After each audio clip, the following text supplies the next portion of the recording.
And as Putin made his first comments since that failed uprising, Ukraine's president rallied his troops on the front line.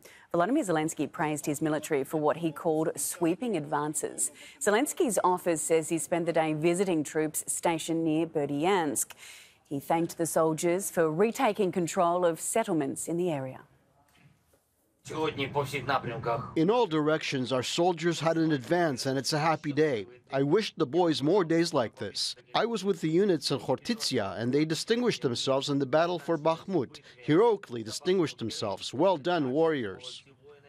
Assad Baig is covering developments for us from Kyiv. Hello there, Assad. A positive tone from the president, it would seem, but is that actually being felt on the ground? Well, if you listen to the Ukrainians, they say they have been making advances on all fronts, and President Zelenskyy said that it was a happy day. Now, on the ground, the reality is that those front lines haven't really changed. Now, the Deputy Defense Minister said that the forces made advances of around 17 square kilometers, which is about 6.5 square miles, and they took a village in the Zaporizhzhia region. Now, when we hear about these advances, it's not a great deal in reality. And when the Ukrainians say that they've taken a village, the question is what remains of that village, how many people actually still live there. But like this conflict has been going on now for a while, both sides play up any advances that they make and downplay any losses. Now, the Ukrainian authorities have said, now they're making a claim that the Russians have finished preparations of what they say is a terrorist attack on the Zaporizhzhia plant. They're claiming the Russians have planted explosives there.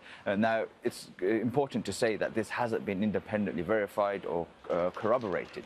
But the Ukrainian authorities say that they have put in emergency evacuation exercises in the event of an accident. But the Russians are saying that there are fierce battles taking place in Zaporizhzhia. Now, Zaporizhzhia region is split. Russians control part of it, but Zaporizhzhia city, the Ukrainians control that, and the Russians control the nuclear plant. So, as I said, those battles are ongoing, but there hasn't really been any significant changes in the front lines.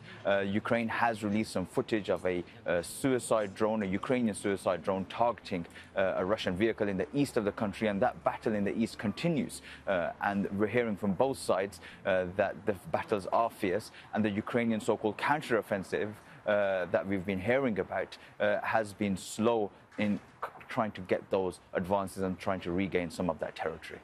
Assad, thanks so much for bringing us up to speed. Assad Baig live for us in Kyiv.